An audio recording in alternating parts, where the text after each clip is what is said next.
একজন লোক স্বপ্নের ব্যাখ্যা চাইল আল্লাহ নবীর কাছে। সে স্বপ্নে দেখেছে তার তিনজন বন্ধু, একজন মৃত্যুর সঙ্গে সঙ্গে বিচ্ছিন্ন হয়ে গেছে, আর একজন কবর পর্যন্ত গিয়ে কাফন দাফনে ছিল, কাফন দাফন করে চলে গেছে, আর একজন তার সঙ্গে রয়ে গেছে। আল্লাহর রাসূলকে জিজ্ঞেস করা হলে তিনি বললেন, প্রথম বন্ধু যে তোমার মৃত্যুর সঙ্গে সঙ্গে বিচ্ছিন্ন হয়ে গেল, সে অন্য কেউ না, এ হচ্ছে তোমার সম্পদ, তোমার মাল, যা কামাই করার জন্য মাথার ঘাম পায়ে ফেলেছ, দিন রাত সবসময় চিন্তা করেছ, যেই মাল কামাই করার জন্য আল্লাহর বিধানের তোয়াক্কা করো নাই, হালাল হারাম বাছাই করো নাই, টেবিলের নিচ দিয়ে নিয়েছ, উপর দিয়ে নিয়েছ, এরকম ভাবে যত রকম উপায় পেয়েছ, কামাই করেছ, মৃত্যুর সঙ্গে সঙ্গে সেই মালের মালিকানা তোমার থেকে বিচ্ছিন্ন হয়ে যায়।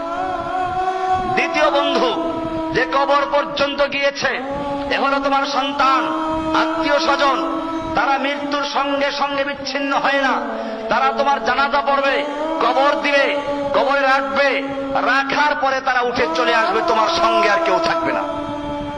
আর তৃতীয় বন্ধু হচ্ছে তোমার আমল, ভালো হোক আর মন্দ হোক, নেক আমল যদি থাকে তোমার মৃত্যুর পরে তোমার সঙ্গে থাকবে, কবরে যখন তোমাকে প্রশ্ন উত্তর পর্ব শেষ হয়ে যাবে, আমল যদি ভালো হয়, হাদিসে বলা হয়েছে একজন সুদর্শন বালক, একজন সুদর্শন কিশোর তার কবরে আসবে, আলোকিত হয়ে যাবে। লোকটা বলবে, তুমি আবার কে? তোমার সৌন্দর্য মাশাআল্লাহ আর সবকিছু মেলান করে দিয়েছে। লোকটি বলবে, আমি হচ্ছি তোমার নেক আমল, আমাকে আল্লাহ তাআলা তোমার কাছে পাঠিয়ে দিয়েছেন আমাকে তোমার সঙ্গ দেওয়ার জন্য, এবং কিয়ামতে ওঠা পর্যন্ত আমি তোমার সঙ্গে আছি, তোমার কোনো ভয় নেই।